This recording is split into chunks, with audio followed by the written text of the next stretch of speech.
بسم اللہ الرحمن الرحیم۔ السلام علیکم محترم سامعین کرام، آج ہم آپ کو ایک واقعہ سنائیں گے۔ یہ واقعہ ایک شہزادے کا ہے اور شہزادہ امیر المومنین خلیفہ ہارون رشید کے بیٹے کا ہے۔ حضرت سیدنا عبداللہ بن فرج العابد رحمۃ اللہ فرماتے ہیں، ایک مرتبہ مجھے کسی تعمیری کام کے لیے مزدور کی ضرورت پڑی۔ میں بازار آیا اور کسی ایسے مزدور کو تلاش کرنے لگا جو میری خواہش کے مطابق ہو اور صحیح معنوں میں کام کرے۔ یک میری نظر ایک نوجوان پر پڑی جو سب سے آخر میں بیٹھا ہوا تھا۔ چہرہ شرافت و عبادت کے نور سے چمک رہا تھا۔ اس کا جسم بہت ہی کمزور تھا۔ اس کے سامنے ایک زنبیل اور رسی پڑی ہوئی تھی۔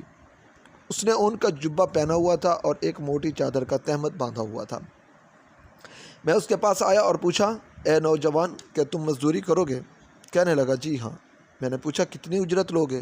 اس نے جواب دیا، 1 درہم اور 1 دانگ۔ 1 دانگ مطلب درہم کا چھٹا حصہ لوں گا۔ میں نے کہا، ٹھیک ہے، میرے ساتھ چلو۔ وہ نوجوان کہنے لگا، جیسے ہی مؤذن ظہر کی اذان دے گا میں کام چھوڑ کر نماز کی تیاری کروں گا اور نماز کے بعد دوبارہ کام شروع کروں گا، اور پھر جب عصر کی اذان ہوگی تو میں فوراً کام چھوڑ کر نماز کی تیاری کروں گا اور نماز کے بعد کام کروں گا۔ اگر تمہیں یہ شرط منظور ہے تو میں تمہارے ساتھ چلتا ہوں، ورنہ کوئی اور مزدور ڈھونڈو۔ میں نے کہا، ٹھیک ہے، مجھے تمہاری یہ شرط منظور ہے۔ میں اسے لے کر اپنے گھر آیا اور کام کی تفصیل بتا دی۔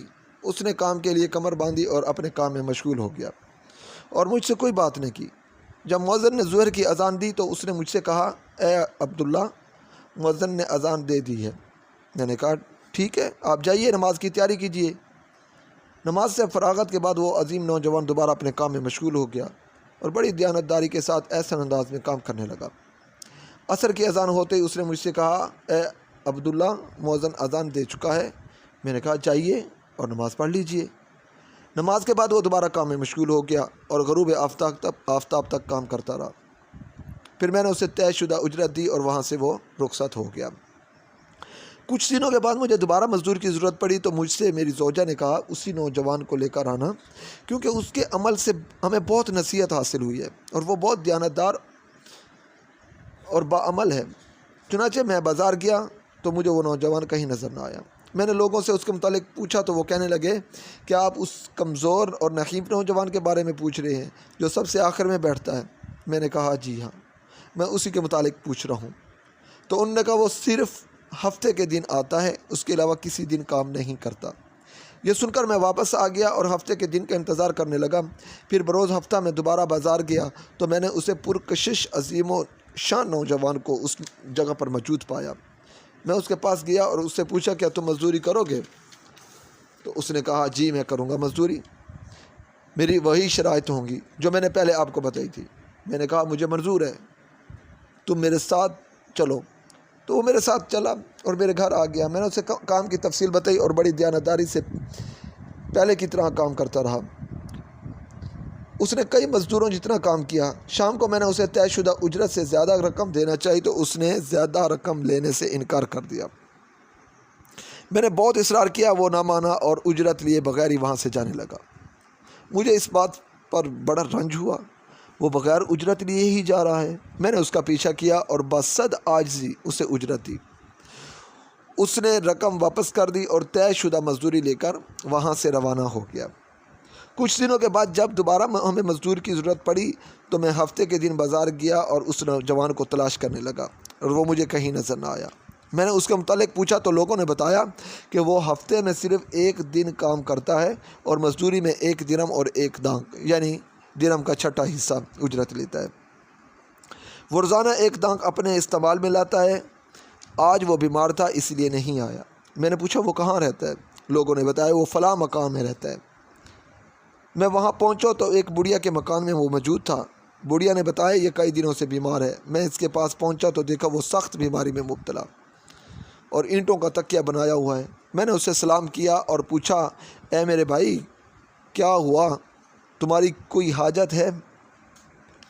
کہنے لگا، جی ہاں، مجھے تم سے ایک ضروری کام ہے، کیا تم اسے پورا کرو گے؟ میں نے کہا، انشاءاللہ عز و جل تمہارا کام ضرور پورا کروں گا، بتاؤ کیا کام ہے؟ اس نوجوان نے کہا، جب میں مر جاؤں تو یہ لوٹا اور زنبیل بیچ کر گورکن کو اجرت دے دینا، اور کفن کے لیے مجھے میرا یہ اون کا جبہ اور چادر ہی کافی ہے، مجھے اسی لباس میں سپرد خاک کر دینا، اور میری جیب میں ایک انگوٹھی ہے، اسے اپنے پاس رکھنا، اور میری تدفین کے بعد اسے امیر المومنین خلیفہ ہارون رشید کے پاس لے جانا۔ جب ان کی شہی سواری فلاں دن فلاں مقام سے گزرے تو انہیں کہنا کہ میرے پاس آپ رحمۃ اللہ علیہ کی ایک امانت ہے، پھر یہ انگوٹھی دکھا دینا، وہ خود ہی تمہیں اپنے پاس بلا لیں گے۔ ہاں، اس بات کا خیال رکھنا کہ یہ کام میری تدفین کے بعد ہی کرنا۔ میں نے کہا ٹھیک ہے، میں تمہاری وصیت پر عمل کروں گا۔ پھر اس نوجوان کی روح قفس عنصری کی طرف پرواز کر گئی، اور مجھے اس کی موت کا بہت ہی صدمہ ہوا۔ بہرحال میں نے اس کی وصیت کے مطابق اس کی تجہیز و تکفین کی، اور پھر انتظار کرنے لگا خلیفہ ہارون رشید کی سواری کس دن نکلتی ہے۔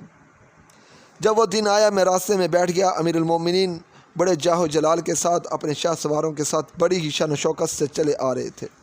جب ان کی سواری کے قریب میں پہنچا تو میں نے با آواز بلند کہا، اے امیر المومنین، میرے پاس آپ کی ایک امانت ہے۔ پھر میں نے وہ انگوٹھی دکھائی تو انہوں نے انگوٹھی دیکھ کر حکم دیا، اسے ہمارے مہمان خانے میں لے جاؤ، میں اس سے علیحدگی میں گفتگو کروں گا۔ چنانچہ جب میں محل میں پہنچا، خلیفہ ہارون رشید کی واپسی ہوئی تو انہوں نے مجھے اپنے پاس بلایا اور باقی تمام لوگوں کو باہر جانے کا حکم دیا۔ پھر مجھ سے پوچھا تم کون ہو؟ میں نے کہا میرا نام عبداللہ ہے۔ انہوں نے پوچھا کہ تمہارے پاس یہ انگوٹھی کہاں سے آئی؟ میں نے اس عظیم نوجوان کا سارا واقعہ خلیفہ ہارون رشید کو سنایا۔ یہ سن کر وہ اس قدر روئے کہ مجھے ان پر ترس آنے لگا۔ پھر جب وہ میری طرف متوجہ ہوئے تو میں نے ان سے پوچھا، اے امیر المومنین، اس نوجوان سے آپ کا کیا رشتہ تھا؟ آپ رحمۃ اللہ علیہ نے فرمایا وہ میرا بیٹا تھا۔ میں نے پوچھا اس کی یہ حالت کیسے ہوئی؟ تو خلیفہ ہارون رشید نے فرمایا وہ مجھے خلافت ملنے سے پہلے پیدا ہوا، ہم نے اس کی خوب نیک ماحول میں پرورش کی اور اس نے قرآن کا علم سیکھا۔ پھر جب خلافت کی ذمہ داری سونپی گئی تو اس نے مجھے چھوڑ دیا اور میری دنیاوی دولت سے کوئی فائدہ حاصل نہ کیا۔ یہ اپنی ماں کا بہت ہی فرمان بردار تھا۔ میں نے اس کی ماں کو ایک انگوٹھی تھی جس میں بہت ہی قیمتی یاقوت تھا، اور اس سے کہا یہ میرے بیٹے کو دو تاکہ بوقت ضرورت اسے بیچ کر اپنی حاجت پوری کر سکے۔ اس کے بعد وہ ہمیں چھوڑ کر چلا گیا۔ ہمیں اس کے متعلق بالکل معلومات نہ مل سکی۔ آج تم نے اس کے متعلق بتایا۔ پھر آپ رحمۃ اللہ علیہ رونے لگے، کہا آج رات مجھے اس کی قبر پر لے چلنا۔ جب رات ہوئی ہم دونوں اس کی قبر پر پہنچے تو خلیفہ ہارون رشید اس کی قبر کے پاس بیٹھ گئے اور زاروں قطار رونا شروع کر دیا۔ ساری رات روتے روتے گزار دی۔ جب صبح ہوئی تو ہم وہاں سے واپس آئے۔ آپ رحمۃ اللہ علیہ مجھ سے فرمانے لگے، تم روزانہ رات کے وقت میرے پاس آیا کرو، ہم دونوں اس کی قبر پر آیا کریں گے۔ چنانچہ میں ہر رات ان کے پاس جاتا، وہ میرے ساتھ قبر پر آتے اور رونا شروع کر دیتے، پھر واپس چلے جاتے۔ حضرت سیدنا عبداللہ رحمۃ اللہ فرماتے ہیں مجھے معلوم نہیں تھا کہ وہ نوجوان خلیفۃ المسلمین ہارون رشید رحمۃ اللہ علیہ کا شہزادہ تھا۔ مجھے تو اس وقت معلوم ہوا جب خود امیر المومنین نے بتایا کہ وہ میرا بیٹا تھا۔ تو محترم سامعین کرام، اللہ والے کس طرح اپنے آپ کو پوشیدہ رکھتے تھے کہ خلیفہ ہارون رشید کا بیٹا ایسی گمنام زندگی گزاری، مزدوری کی، عیش و عشرت کو چھوڑ کر سب کچھ قربان کر کر اللہ تبارک و تعالیٰ کی عبادت میں مشغول رہے۔ اللہ تبارک و تعالیٰ ہمیں بھی ایسا جذبہ ایمانی عطا فرمائے اور اپنی بندگی کرنے والا بنائے۔ اللہ تبارک و تعالیٰ سے دعا ہے کہ ہمیشہ آپ صلی اللہ علیہ وسلم کی اطاعت کرنے والا بنائے اور ان پر کروڑوں درود و سلام بھیجنے والا بنائے۔ آمین ثم آمین بجاہ النبی الامین صلی اللہ تعالیٰ علیہ